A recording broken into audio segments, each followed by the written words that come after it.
Qu'est-ce que je fais là?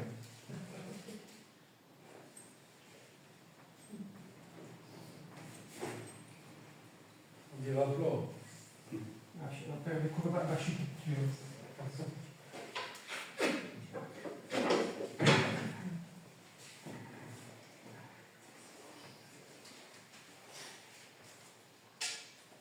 Pour moi, j'apprends un petit peu à maçonner avec mon fils, mais on doit comme se fier à un architecte. L'architecte, c'est celui qui a les connaissances, l'expérience, peut-être pas manuelle, mais en tout cas théorique, pour donner des conseils. Maintenant, c'est obligatoire de passer par un architecte pour un édifice, heureusement peut-être. Mais il y a des conseils, même bibliques, qui sont donnés pour certains édifices. Et voilà, vous voyez les liens que je vais faire là, avec la maçonnerie ou l'architecture. Tout à l'heure, on a lu en Marc chapitre 16, ben là c'est un taudis qui est obstrué, qui est fermé par une grosse pierre, dit-il Marc. Il y a les maris, il y a Salomé, la troisième c'est comment, je ne sais plus, et qui remarque que la grosse pierre était roulée. C'est une forme d'architecture. Le sépulcre, à l'époque, les sépulcres étaient fermés par des pierres qu'on pouvait rouler. Et c'est vrai que par rapport aux connaissances, eh bien voilà, c'était bien pratique. On roulait une pierre pour fermer les sépulcres. Et puis, il y a des inventions qui ont été faites depuis, par exemple, au-dessus, c'est quoi au-dessus? Une clé de voûte. Une clé de voûte. On dit que c'est les Babyloniens qui ont peut-être inventé ça. En tout cas, les Romains ont beaucoup utilisé ça dans toutes les constructions, édifices qu'ils ont de par le monde. Et c'est une invention extraordinaire quand même ça. C'est très simple. Par exemple, devant chez moi, il y a monsieur chez lui, il a voulu faire des fenêtres voûtées. Et au départ, ça va couler, quoi. Les briques vont couler. Ben, c'est cette invention-là qui permet de faire des fenêtres voûtées, par exemple. Pourquoi? Parce que toutes les forces, c'est une pierre qu'on met, vous avez déjà vu ça, hein? Une pierre qu'on met au-dessus de la voûte, et toutes les forces vont, parce qu'il y a des conditions là-dessus, vont forcer sur cette pierre de voûte. Et ça va tenir. Et ça va tenir. Par exemple, dans les constructions romaines, on voit des ponts qui ont été construits, des viaducs. Vous avez déjà vu ça en France, même en Italie, des viaducs avec beaucoup de constructions qui sont basées sur cette invention-là, de la pierre de voûte, ou la clé de voûte, c'est le terme qui sont donnés. Il y a des aqueducs, il y a des ponts, et beaucoup de constructions qui sont basées sur cette clé de voûte. Ça, c'est la première invention humaine qui, quand même, est très très importante et qu'on retrouve aujourd'hui depuis des millénaires. Et puis, dans la Bible, par exemple, on fait mention de la pierre angulaire. C'est la deuxième. La pierre angulaire. Eh bien, on a commencé la maison il y a un mois, chez mon fils, et là, on a dû mettre des chaises. C'est un peu la même... Enfin, moi, je compare ça à ça. Parce que la pierre angulaire, vous avez un terrain, il a mis attention. Vous pouvez construire sur ce terrain-là, vous avez déjà vu des plans peut-être, il y a assuré une surface, même si le terrain fait 1000 mètres carrés, ben vous pouvez construire dans ce carré-là, dans ce rectangle-là. Et vous allez, avant de commencer, c'est contrôlé par la commune, vous allez devoir mettre des chaises, c'est-à-dire des bois provisoires, bien sûr, hein, dans les quatre coins, pour qui délimitent l'emplacement de la maison. Et si vous faites à côté, c'est refusé. Vous pouvez arracher et recommencer l'emplacement. Ça va être placé par un homme de métier. Pas toujours, parce qu'on a pu le faire nous-mêmes, mais contrôler après. et l'Église, parce que c'est l'image de l'Église maintenant, hein. C'est un peu le but, ce n'est pas une leçon d'architecture ce matin. Dans l'Église, eh bien, dans les Écritures, il y a cette notion-là. C'est que l'Église,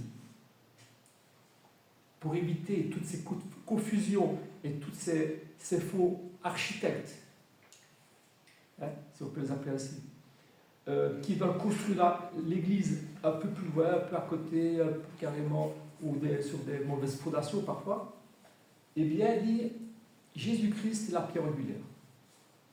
Vous allez placer cette pierre-là, mais pas, c'est pas nous qui l'avons placée, c'est Dieu qui l'a placée.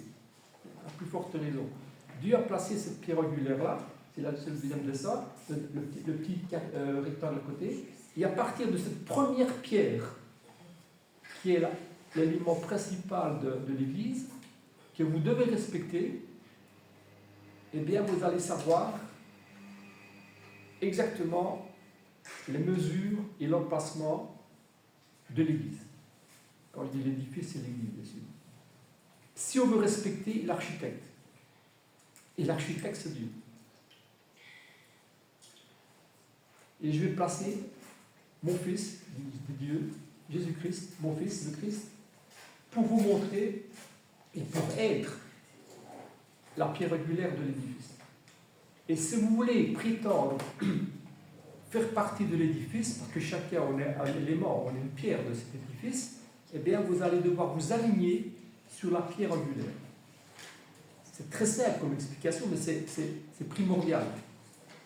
Et ça veut dire aussi que si jamais vous décidez de vous placer sur un autre aliment que celui que Dieu a demandé, eh bien vous ne faites plus partie de l'édifice. C'est pas moi qui le dis, c'est le raisonnement que Dieu pose dans sa parole. Il va donner la direction. Si la pierre était comme ça, eh bien, on va faire cette direction-là. Il va faire la fonction des chaises. Comme je dis, c'est la comparaison que j'ai. Des chaises de l'édifice. Et une fois que la fondation est placée, vraiment on a fait les fondations, on a fait la ventilier. Eh bien, c'est basé sur ces chaises-là, sur cette pierre angulaire, pour vous donner l'image. Et maintenant, eh bien, on fait la dalle et on peut commencer l'édification du bâtiment. Parce que la base est bonne. Et on va mettre les briques, les blocs, etc. pour monter l'édifice. Je trouve que c'est une belle image. Et puis, et ça, je peux m'attarder sur la troisième ici. Il y a quelques décennies, il y a une vingtaine d'années, 20 ou 30 ans, on a reconditionné, on a refait le pot de Franier, si vous vous souvenez. Alors, moi, je me souviens par exemple qu'ils avaient voulu mettre, on a refait les orges, les orgues en France, on a mis une couche d'or dessus, on a refait les peintures, et au départ, eh bien, ils avaient mis des pavés partout pour faire à l'ancienne. Mais tout ça est arraché, parce que l'architecte a fait une petite erreur, c'est qu'il n'a pas bien calculé par rapport à la flèche, il connaît la flèche, et par rapport aux vibrations, et tout ça bougeait. Peut-être que tu te souviens de ça. Et on a remis de l'asphalte, parce que ça ne tenait pas. Donc il y a parfois des erreurs d'architectes qui ne sont pas, qui n'ont pas tout vu, quoi. Et dans ce pot de Franier, dans tous les pots, eh bien, alors il y a un troisième facteur qui est essentiel dans la construction des ponts, et que ce soit des petits ponts, que ce soit des ponts, le pont de Brooklyn aux États-Unis, des trucs immenses, c'est la flèche, ce qu'on appelle la flèche. Bon, je ne suis pas architecte, mais je sais qu'il y a cet élément-là qui est appliqué. C'est quoi?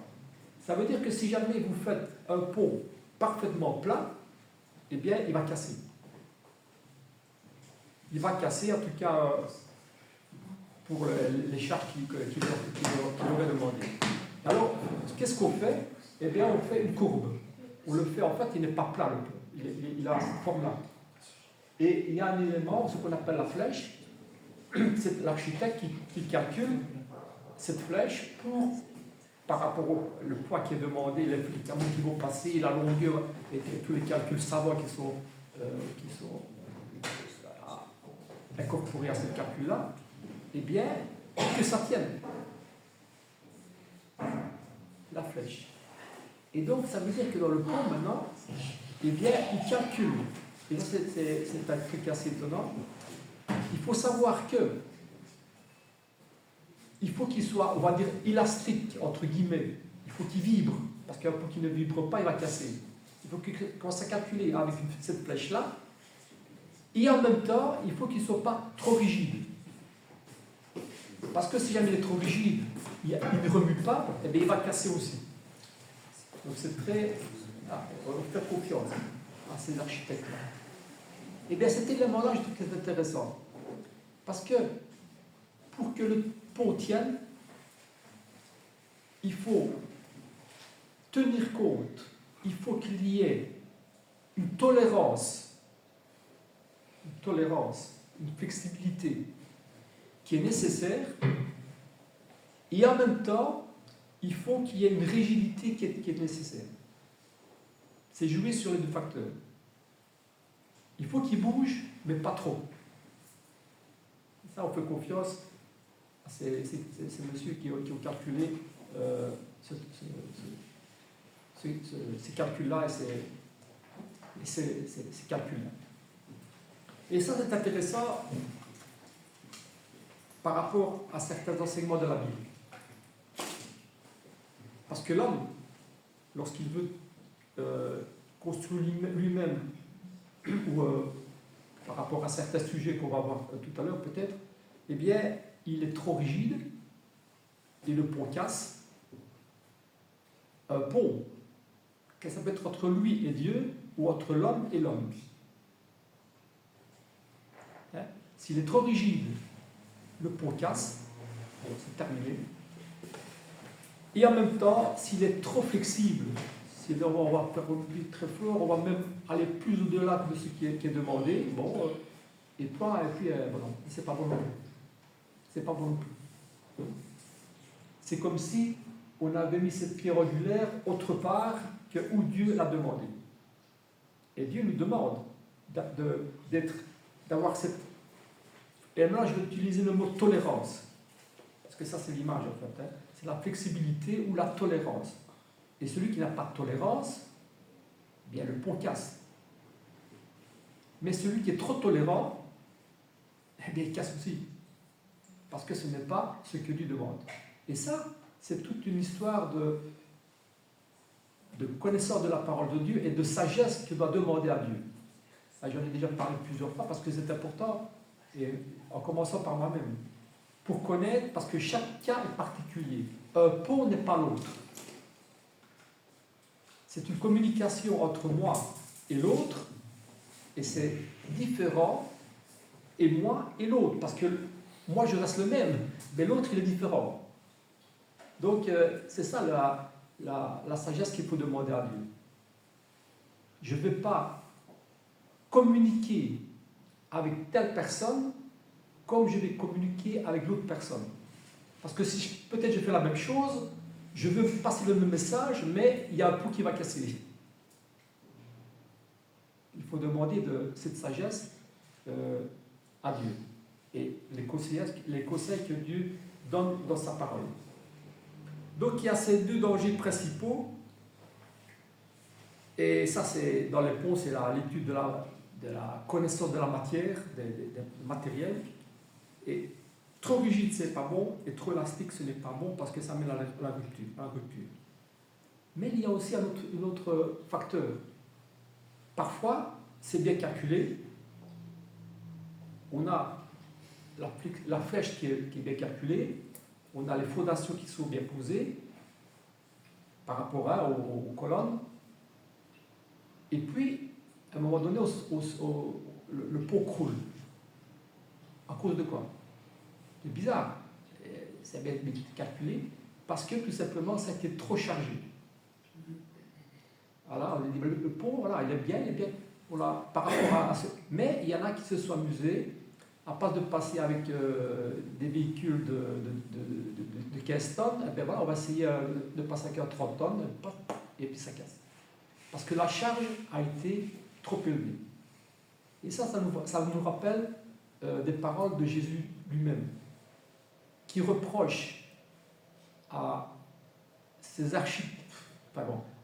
les pharisiens, à ces personnes, ces docteurs de la loi, ces docteurs normalement qui auraient dû connaître l'utilisation de ces pots-là pour communiquer, eh bien, qu'est-ce qu'ils ont fait? Ils ont chargé. Il leur dit, vous connaissez les commandements de Dieu, mais vous avez chargé les hommes et au point qu'ils ont croulé. Charge que vous-même, vous ne le portez pas. C'est pas peu pour prendre la relation avec l'image qu'on a ce matin. Il a chargé, ils ont chargé les hommes plus que ce que l'architecte, Dieu, avait demandé, les prescriptions. Il a donné une loi. Et bien, ils ont rajouté des lois. Ils ont rajouté des commandements. Allez, et puis l'homme à qui on a donné tout ça, il s'est affaissé. Il a pris les genoux et il est tombé par terre. Parce que la charge était trop grande. Mais eux se sont préservés de porter ces charges-là. Donc ça, la charge, c'est très important aussi. Et la connaissance de la parole de Dieu, justement, c'est de savoir, bien sûr, les commandements de Dieu, mais de ne rien soustraire et de ne rien ajouter. Parce que si jamais on rajoute sur ces commandements-là, on rajoute sur le pont, et le pont, à un moment donné, il va couler. La personne va tomber.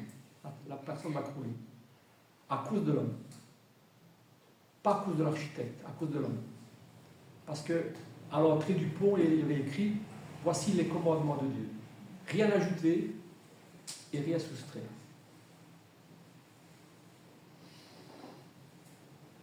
1 Corinthiens, chapitre 13, verset, je vais lire d'abord le verset 6 et 7. C'est un chapitre qu'on connaît bien parce que c'est un chapitre de la charité. Et je vais lire juste les versets 6 et 7. Lorsqu'il parle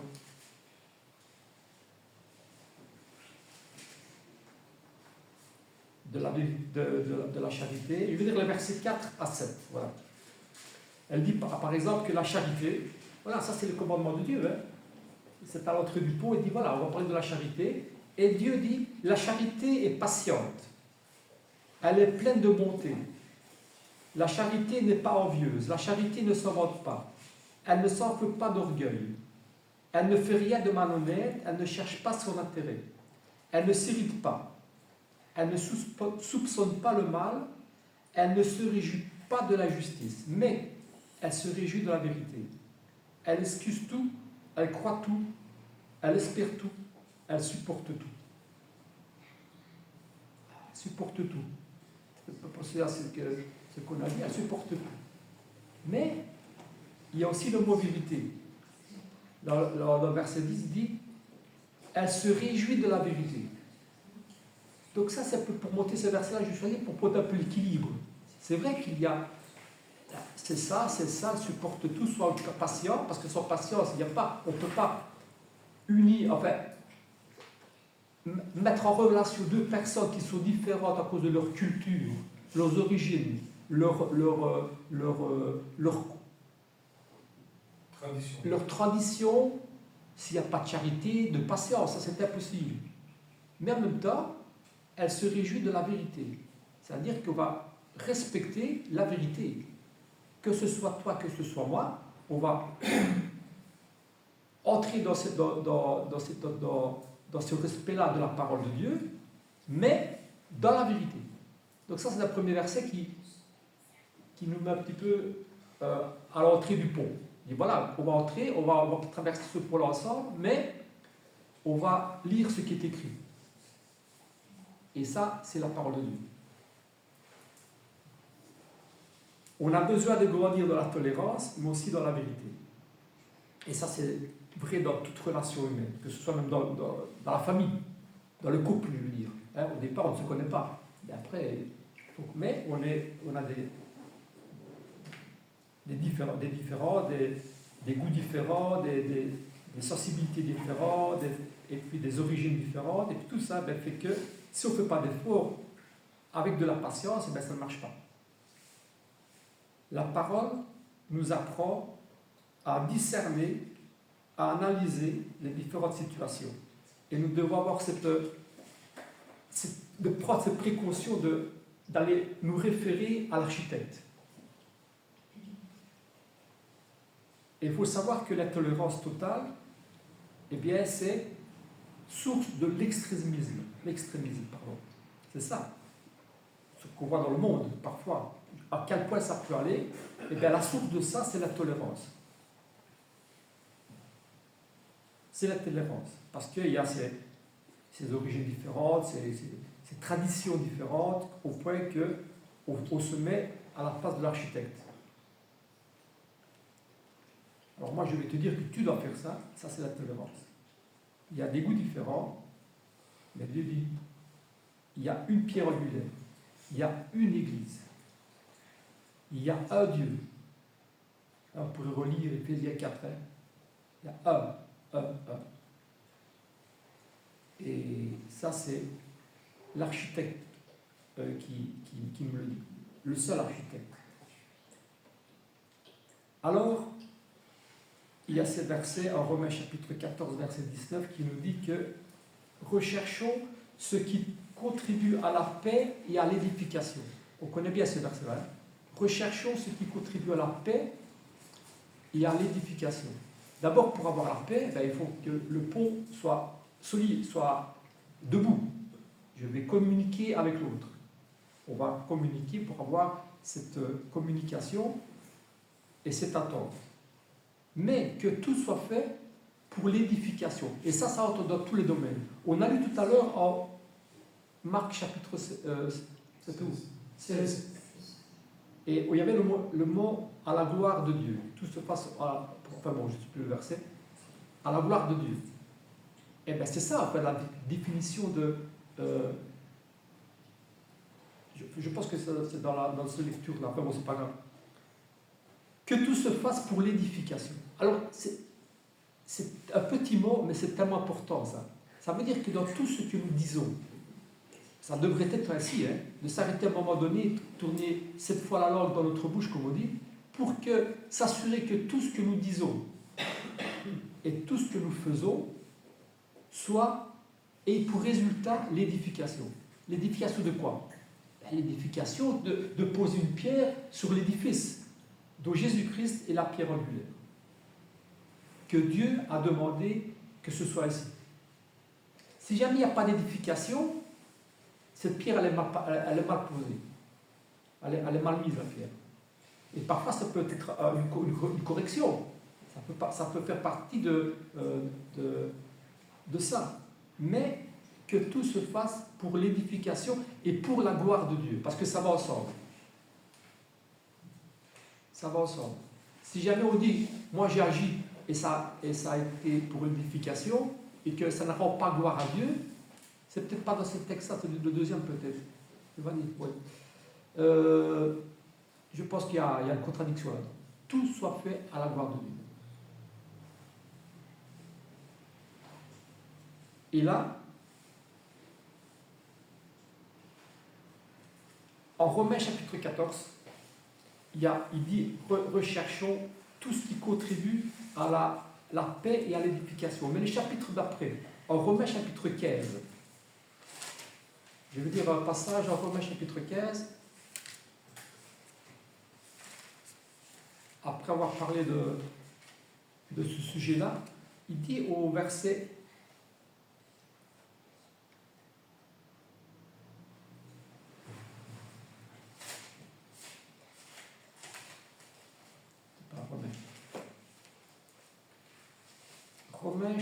15, les versets, je vais dire les versets 5 à 7.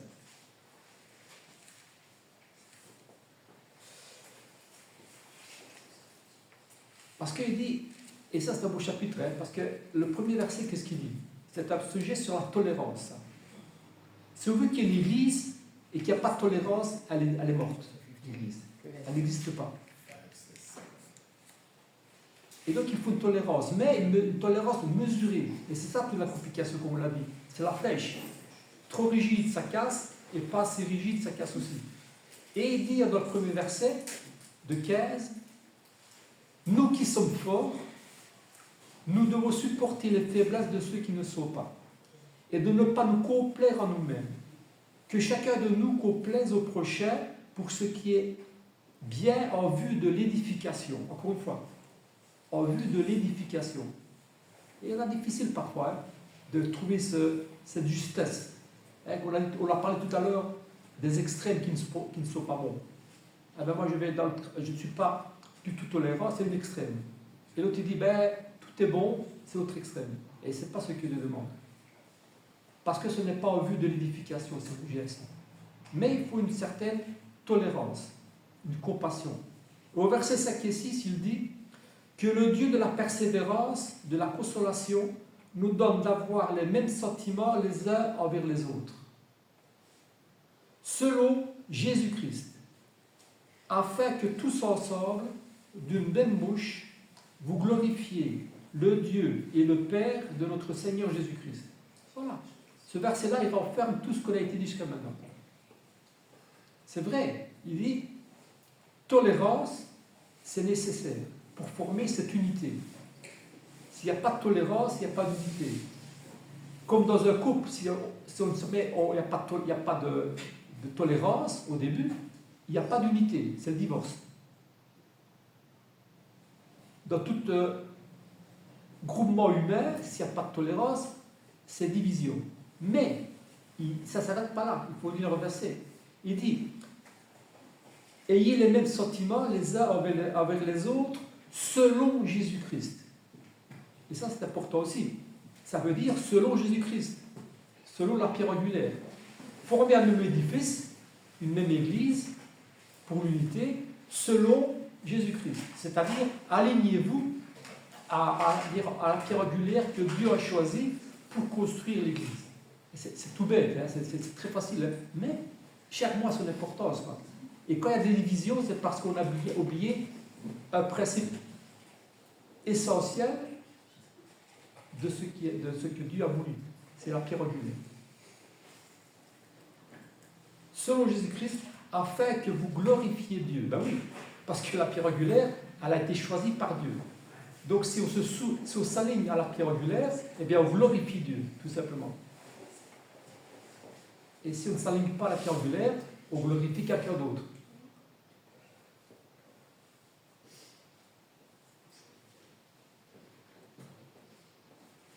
Dieu est l'ingénieur, le constructeur de ce pont. Et il le met à notre disposition pour que nous puissions justement entrer en liaison, pas seulement avec lui, mais avec d'autres personnes, d'autres hommes, d'autres femmes, avec notre prochain aussi. Et il nous laisse les instructions pour utiliser ce pont, pour bien l'utiliser. Encore faut-il utiliser ce pont en évitant toutes ces rives dangereuses et bien l'utiliser avec la charge, comme on l'a dit, pour ne pas charger trop, afin d'éviter qu'il se casse. Matthieu chapitre 7.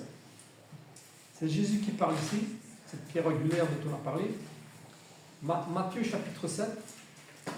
Je vais lire les 3 premiers versets.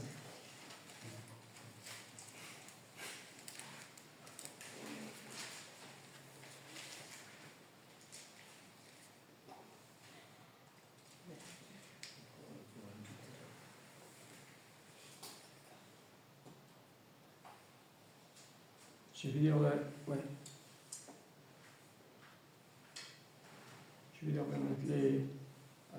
un verset ou deux en plus, je pense. Les pharisiens et quelques scribes venus de Jérusalem s'assemblèrent auprès de Jésus. Ah non, il n'était pas justement. Il me semblait bien que c'était pas ce que je voulais lire. Matthieu chapitre 7. C'était dans l'autre évangile. Je vais lire les 3 premiers versets.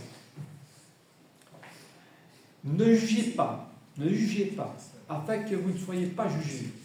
Car on vous jugera du jugement de vous juger, et on vous mesurera avec la mesure de vous mesurer. Pourquoi vois-tu la paille qui est dans l'œil de ton frère, et n'aperçois-tu pas la poutre qui est dans le tien? Ça, c'est un passage qui... j'avais choisi ça pour montrer que on voit plus le problème chez celui qui est en face que le problème qui est en nous, en nous-mêmes. Et donc, ça peut être aussi un élément qui fait que on n'entre pas en communication, on va dire, ou mal en communication avec celui qui est en face de nous. Parce qu'il y a le pardon que je demande. D'être plus compatissant, plus secourable envers les personnes peut-être qui sont différentes de nous, etc., etc. Mais ce que je voulais lire surtout, c'est Éphésiens chapitre 4. Éphésiens chapitre 4. Des paroles de Paul.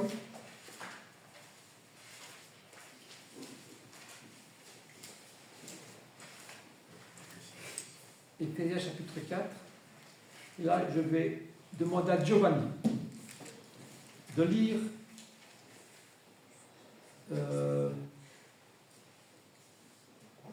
parce que ça c'est ce qu'on a, on a fait allusion tout à l'heure à ça, et tu lis un petit peu les 7 premiers versets de Éphésiens chapitre 4.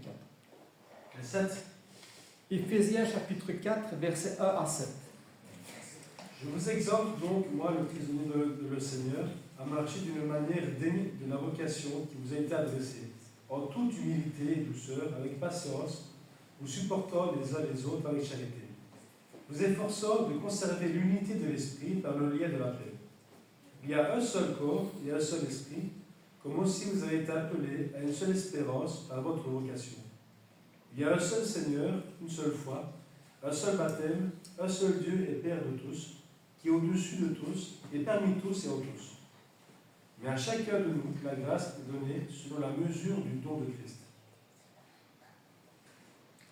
Voilà, c'est un passage qui résume ce qui a été dit. Le premier partie fait sujet, fait allusion à tout ce qui est tolérance.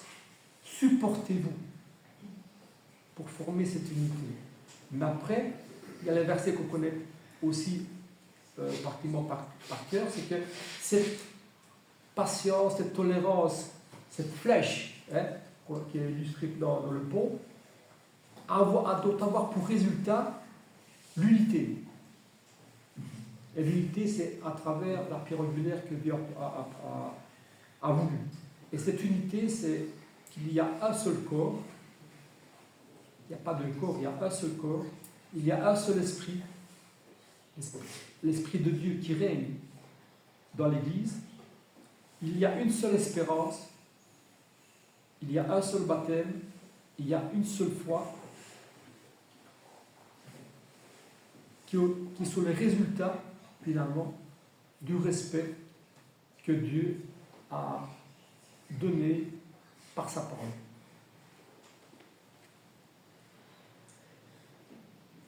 Voilà, c'est une image, parfois on retient mieux avec des images. À ce point-là, lorsqu'on voit cette flèche-là, ça fait penser à cet enseignement biblique qu'on peut assimiler à ces lois mécaniques, on va dire.